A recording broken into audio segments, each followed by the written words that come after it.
Welcome back everyone.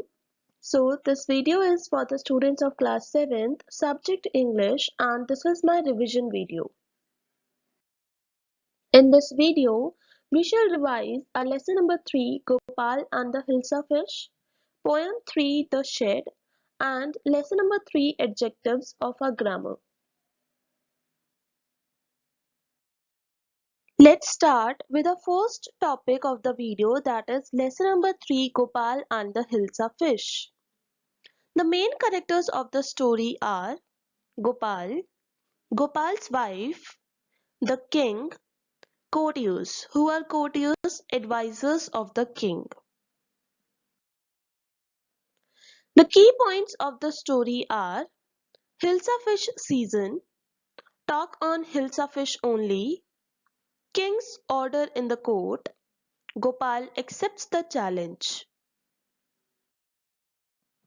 Gopal's preparations about Hilsa fish, Gopal's journey to palace with Hilsa fish, people's reaction to see Gopal, Gopal's efforts to get entry in the palace.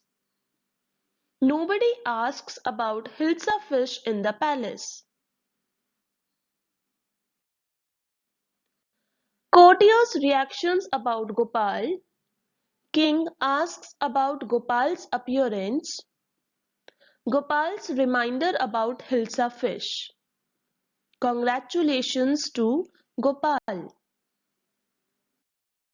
Now, these were the key points of the story. Now we shall revise the summary of our lesson number 3, Gopal and the Hilsa fish. It was the season for Hilsa fish. The fishermen caught a lot of them. They sold them in the market. The prices they said were down. This news was discussed by all householders. They were amazed that the fish came to such a low price. In the palace also, the courtiers discussed the matter. A courtier showed the king a big fish he had caught. The king lost his temper. The courtier became silent and sad. The king realized his mistake. He told that even Gopal could not stop anyone from talking about Hilsa. Gopal protested. He said he could do that. The king then challenged him to bring a big fish to the palace without anyone asking a word about it. Since Gopal accepted the challenge, he started working accordingly.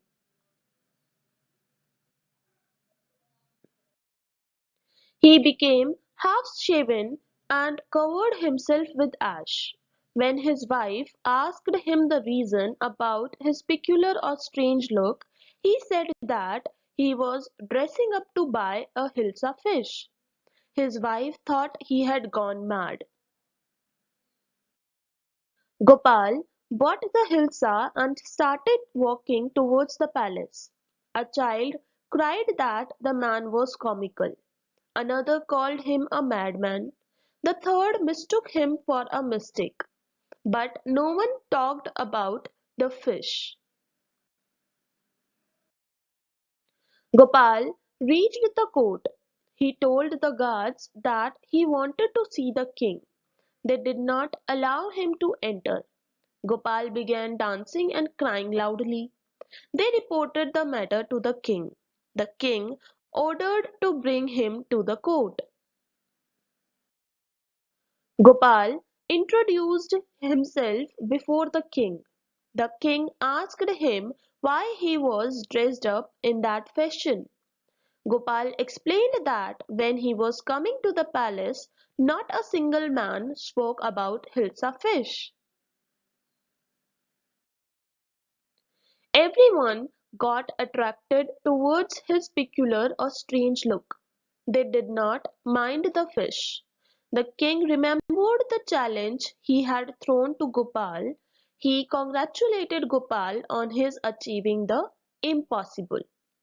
So, this was the summary of our lesson number 3, that is Gopal and the Hilsa fish. Now, Let's revise our poem number 3, that is The Shed, written by Frank Flynn.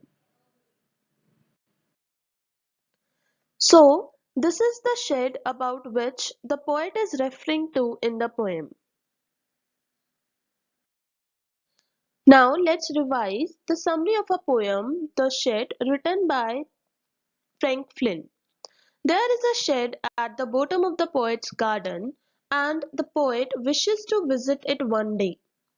There is a spider's web on the door of the shed, and its hinges are rusty and creak when the wind blows. The poet often thinks about it while lying in his bed. On one side of the shed there is a dusty window, and three of its window panes are broken. The poet feels as if someone stares at him through the window, and whenever the poet visits the shed, he would like to find out who lives there. The poet's brother informs him that a ghost lives inside the shed, and if the poet dares to enter the shed, the ghost would chop off his head. Despite these warnings, the poet wishes to visit the shed and peep inside. The poet believes that his brother tells him imaginative stories about the ghost, as he wants to keep the shed for himself. The poet no longer feels anyone staring at him or hears any strange noises coming from the shed. The spider, too, is no longer there, thus very soon he would go inside the shed. So this was our poem number 3, The Shed, written by Frank Flynn. Now let us revise our lesson number 4, adjectives, from our PC Rent's grammar book. So, what do you mean by adjectives? Adjectives are words that describe a noun or a pronoun. For example, Rahul is a tall boy. In this sentence, tall is an adjective which is qualifying the noun boy, Rahul. Now, we shall revise our kinds of adjective along with their examples. The first kind of adjective is adjective of quality. These adjectives answer the question what kind of. For example, beautiful, nice, kind. Second type is adjective of quantity. These adjectives answer the question how much. For example, few, many, much.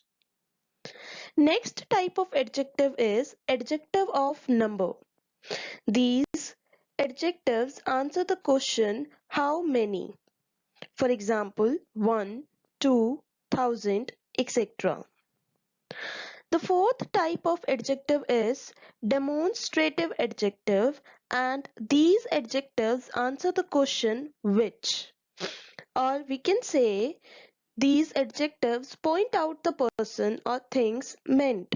For example, this, that, these, those. Next type of adjective is possessive adjective, and these adjectives shows possession or you can say ownership.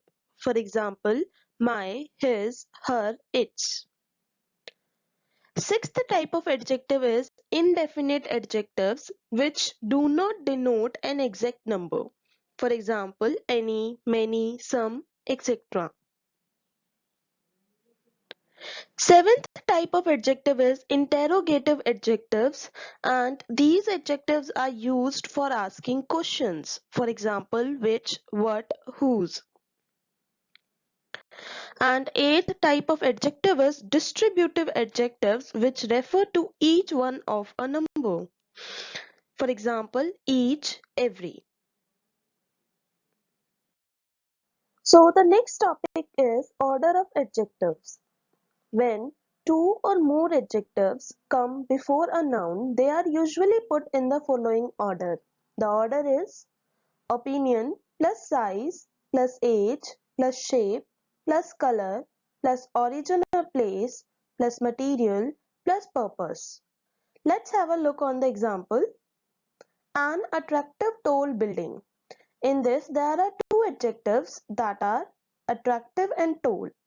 So we will write them according to the order, that is opinion plus size. That's why we have written an attractive tall building. So now we have revised our lesson number 3, Gopal and the Hilsa Fish, poem 3, The Shed, and lesson number 3, Adjectives. Now you have to revise all these three topics and you have to do assignment based on these topics given on EdQuack site in homework column, and you have to do this assignment in your fair notebook.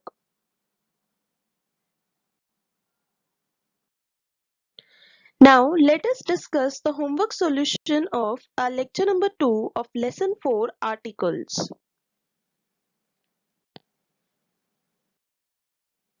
The exercise was insert articles where necessary.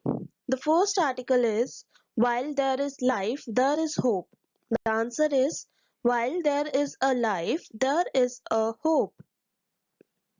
Second sentence is sun rises in east. The answer is the sun rises in the east. The sun rises in the east. Third, the brave soldier lost arm in battle. Answer: the brave soldier lost an arm in the battle.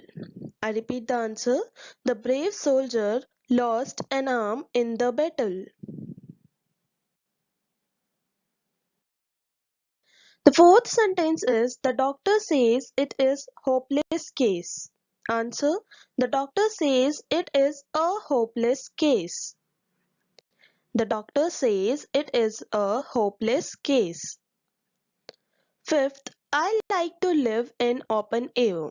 Answer: I like to live in an open air. I repeat, I like to live in an open air. Sixth, get pound of sugar from nearest grocer. Answer: get pound of sugar from the nearest grocer.